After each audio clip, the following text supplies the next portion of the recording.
Hi, and welcome to the second lecture of the semester. This is the America's Enters the World Stage. Because of the timeline we're dealing with here, 1919, post World War One, and we're starting off right there.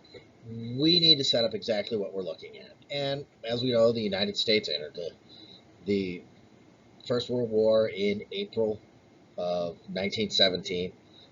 Really did not make any major headway militarily until the 1918, until the following year, because it takes a while to get mobilized, get your troops across the ocean.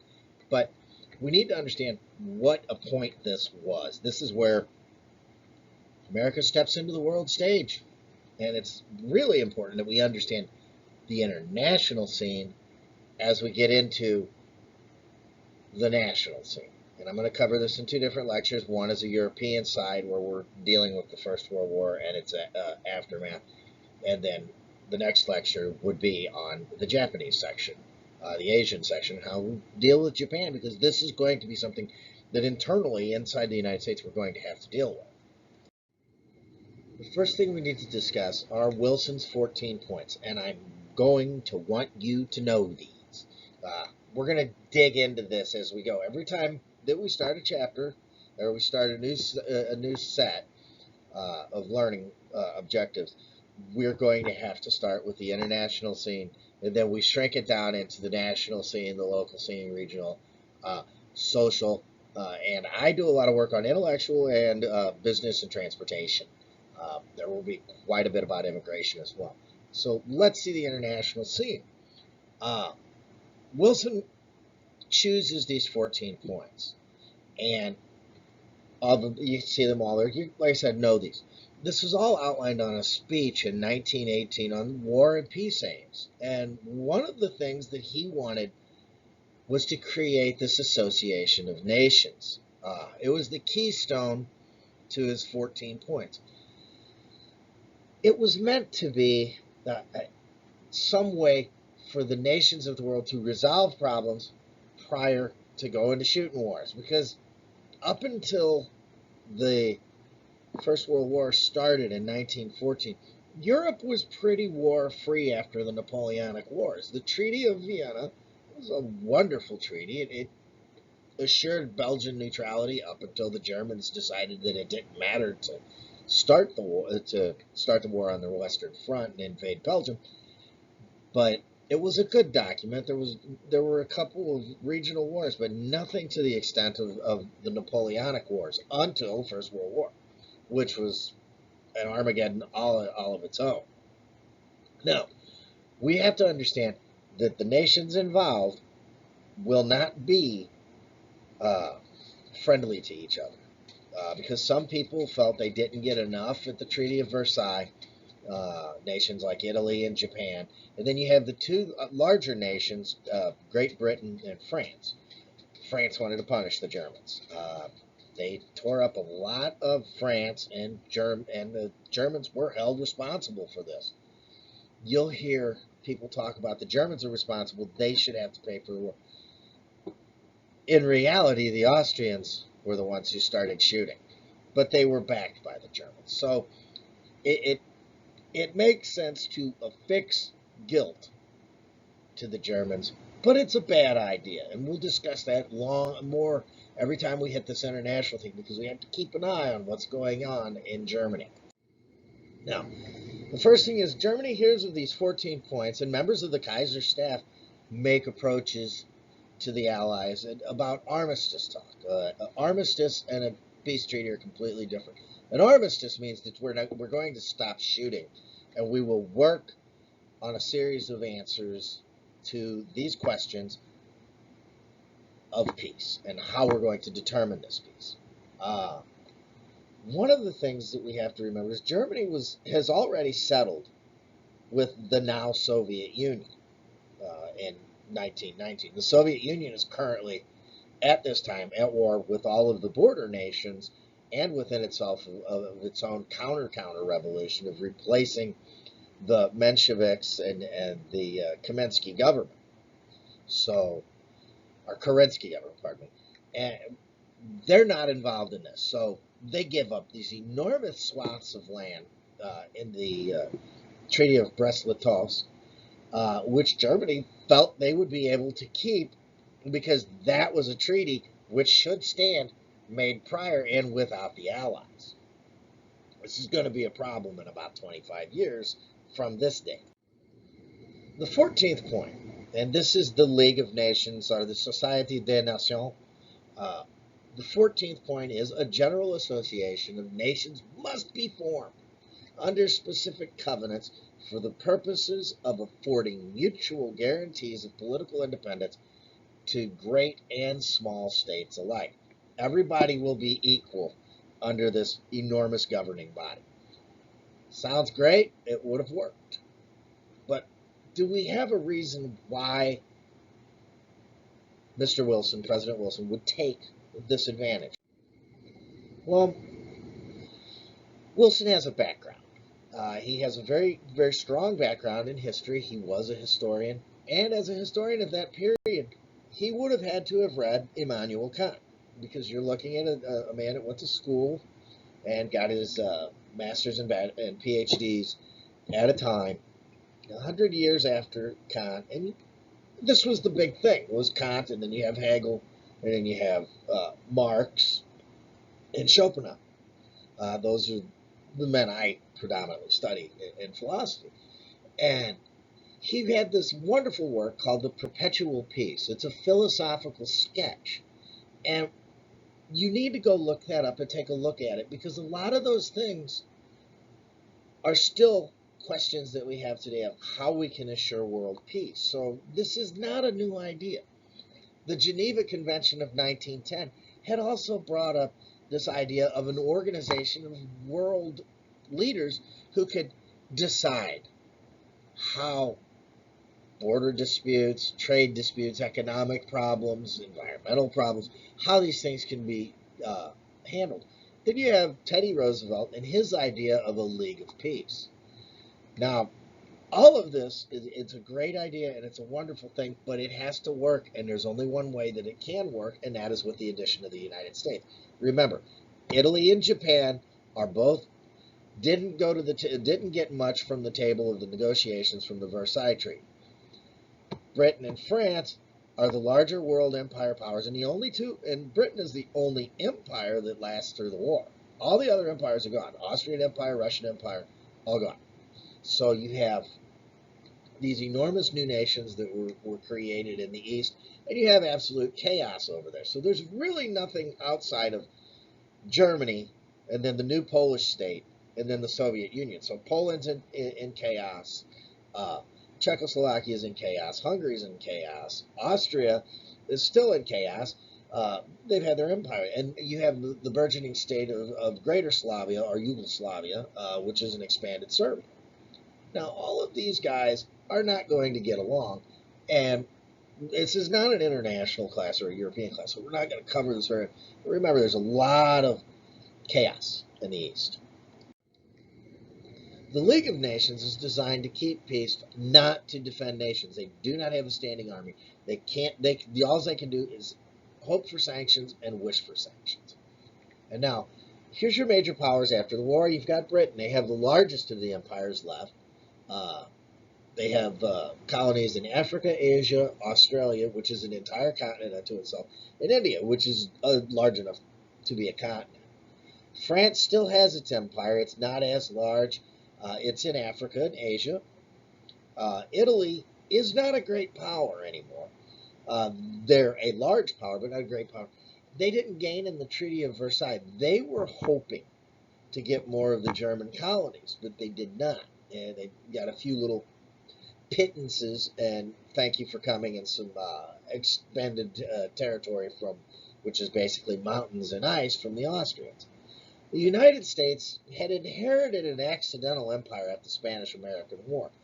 The War of 1898, the Spanish-American War, the United States ends up with Puerto Rico, Cuba, the Philippines, and umpteen smaller properties throughout the Pacific and Central and Central and the Caribbean America.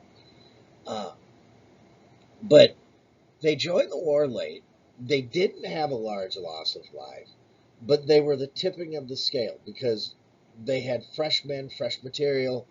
Uh, they had an industrial base at home that could continue to build material for the war, and upon arrival, they made the difference in the war and stopped the final German offensive that Ludendorff had planned to reach Paris and knock the French out of the war. None of this would come to fruition. Like we said, they were late.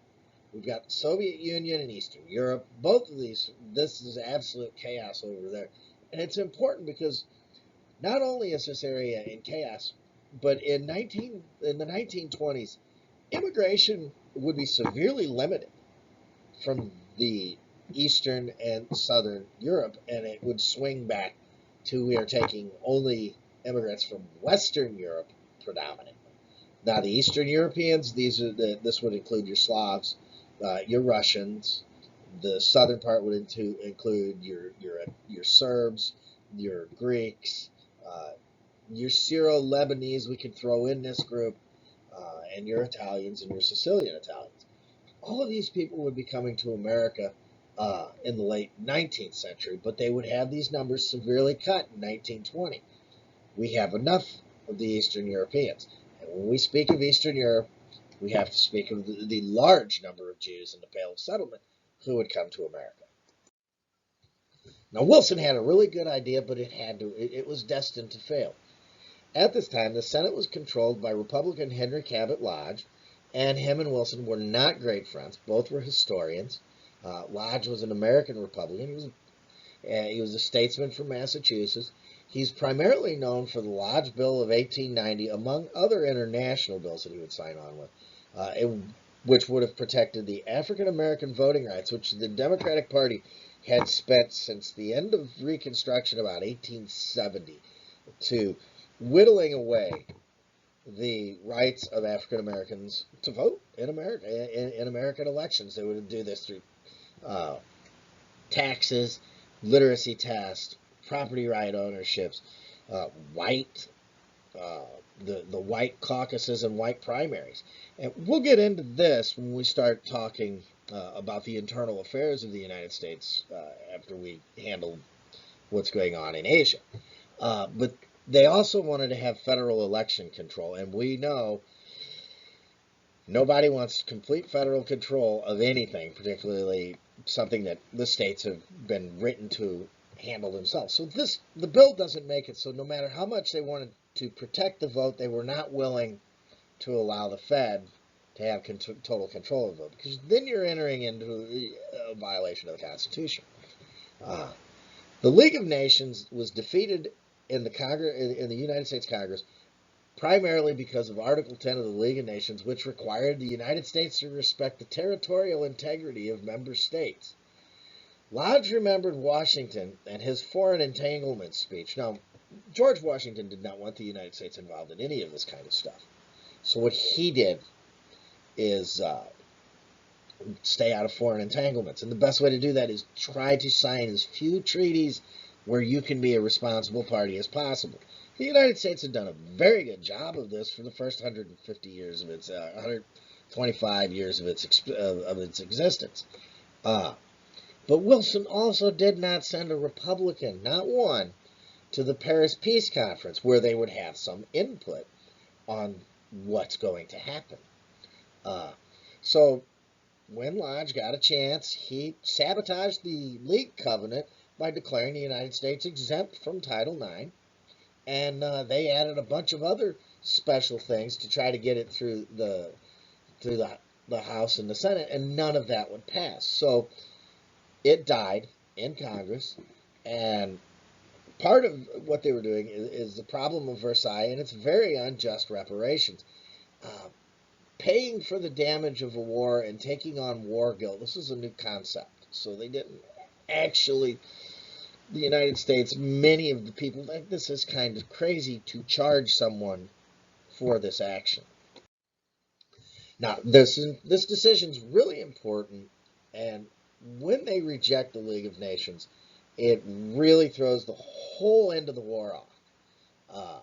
There were only two world powers, France and Britain, and they were never going to agree because the only time that France and Britain had gotten together to do anything prior to the First World War was nothing except fight.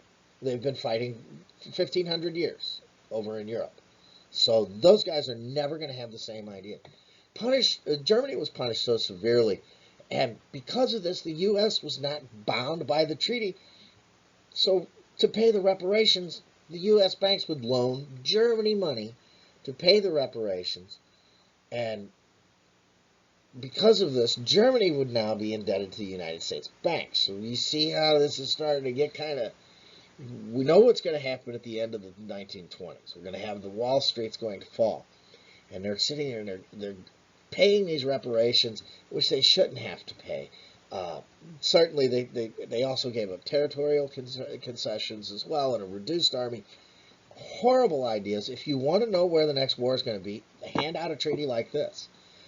The U.S. remains isolationist and that's not completely true. It's to a point. They're still doing everything they can in the Western Hemisphere because, gunboat diplomacy of Teddy Roosevelt. It's an accidental empire. They didn't mean to have an empire. They just ended up with those territories from Spain. They're not even considered colonies. There's nothing there except the United Fruit Company shows up in Central America and the Caribbean. We'll talk a lot about the United Fruit Company as it goes on. It was founded in the late 19th century, and one of its duties was to go out, and these people went out and found all these exotic fruits, pineapples, bananas, and started growing them on plantations in Central and South America and Cuba, and would ship this stuff back up to the port of New Orleans. I have a very good story about bananas and bananas Fosters and the banana craze in America. When we get to social history, we'll start talking about that aspect. The United States after building an army, completely dissolved the whole thing. And they were literally back to a 120,000 man army with the idea of tanks and planes. But we're going to talk about planes later. The foray into geopolitics was very enlightening for Americans in general and for the public. But it wasn't really that great for the people because the populace didn't want it. The American did not understand why they were over there fighting a war for the freedom of Eastern Europeans and Western Europeans and democracy, when a portion of the United States was being oppressed by the very party that has sent Americans over to Europe to fight for other people's freedom. So, the Americans are generally not going to like this. And the Republicans wanted nothing to do with the Treaty of Versailles and the League of Nations because they felt them to be very unfair and very dangerous if the United States was to join. So Wilson loses his league. The U.S. doesn't sign the Treaty of Versailles. And this cartoon here, this has been in history books that I've had on U.S. history, particularly this period, my entire life. And that goes back to grade school in the mid-'70s. I remember seeing this very cartoon in a social studies book. I've seen it in history books. I've seen it in other texts that I've read. But this one always comes up. Without the support of the United States, the League was simply a group of industrialized nations, Italy, Britain, France, Japan, and a group of, and their colonies, and then smaller, early state, proto-states, and mainly agricultural communities, states. And these guys are not going to get a fair shake from the big guys because they barely recognize them as countries. Ethiopia, we're going to talk about that later, as well as Albania and the new nations that were formed out of what was left of the Treaty of Brest-Litovsk and the dissolving of the Austrian Empire. The clause for reparations from Germany was a French design, and it was meant to crush Germany after the war. And it did. It did a very good job. I'm a German historian. I'm a Germanist by trade. And all of my work somehow always ends up washing down that same drain of, well, what was happening in Germany. And again, you have Germany, a united Germany, which has only been united under Prussian rule, the Hohenzollern dynasty, since 1870. So and they took territory from Germany, creating the Polish corridor. They gave Alsace and Lorraine back to the French. They allowed the French to occupy the Ruhr. Uh, just a really brutal treaty, and it was uh, John Maynard Keynes basically said, "You've called a timeout for 20 years. There'll be another war. You have set it up right here in this document." So it's important to know that the United States wanted nothing to do with it. They didn't want to get involved in the First World War. And of course, it's outside of the scope of this course, of course. But we need to understand it. This mess in Europe created by this. Maybe the people who voted against joining the treaty were correct. Maybe they were wrong. We can all second guess history, but hindsight's 2020, and we can see that this was not a good idea. Why is this important to U.S. history? First, we see this reluctant U.S. power. Uh, they didn't want this. They didn't expect to be a world power. What they expected to be was to come out and have all these beautiful democracies set up in Eastern Europe. Remember, there was a large Eastern European contingent in the United States that had emigrated at the end of the 19th century. My grandfather being one of them, who came from the Ukraine. You have a lot of Poles in America. You have a lot of Ukrainians. You have a lot of Slavs, Serbians, your Czechs, and your Slovaks. And these people and the Greeks, they had all just immigrated to the United States. Well, their numbers are going to be cut. And part of it is the reasoning that, like, well, no, now they have democracy there. They don't have to come here. We don't have to have the Eastern Europeans. So that's where the shift in immigration policies are forthcoming. What they would do is you take, and we'll get into this more in depth when we get to the immigration policies, is they take the number of ethnic, of that person of ethnic, like your Jews, we'll just go with your Jews because it's easier for me. You have, let's say you have 100,000 Jews. You're allowed 2% of that number to immigrate. So there would be, the United States would let 2% of 100,000 Jews in. And I'm not a mathematician, as we can see. This is why I'm in history and philosophy. This would allow them to bring in 20,000 or 2,000, 20,000. It's a very small number of Jews. And this number would continually be reduced for Eastern Europeans. The lack of U.S. participation in the League and the Treaty of Versailles will hinder the League's effectiveness. Later on, we will discuss the invasions of Ethiopia and Albania by Italy. Adolf Hitler just bullying everybody in Europe, Eastern Europe. We're going to deal with these things. And we have a different United States. We have a United States that no longer has this... I guess the word would be innocence, because prior to entering the First World War, we have not been involved in fighting a foreign power on our own soil or anywhere else since the British in 1812. You had the Spanish-American War, but none of that was in America. And this was also not in America, but it was an industrial war. It was a horrible war. It was a meat grinder in reality. The whole attitude of the First World War, which is a course that I really would love to teach, just the entire First World War. It's the first time in history that man literally harnessed everything to destroy man. It's a horrible thing to do. What we're going to do in the next lecture is do the same thing we did here, except we're going to look at east, into Asia, the Philippines, Guam, the China problem, the rising militancy in Japan and its industrialization and how it's becoming a Western nation, and their problem with the Treaty of Versailles and not getting anything. These are the seeds that are going to sow. But it's important because also with Asia and the immigration, the United States stopped all immigration from Asia. China, Japan, anywhere in Asia was not allowed to come in anymore. They sealed the door in 1920. So these are items that you need to know, this greater world picture before we get into the smaller world picture. And that's what's going on in the United States itself. And that will be in the next lecture. Have yourself a great day.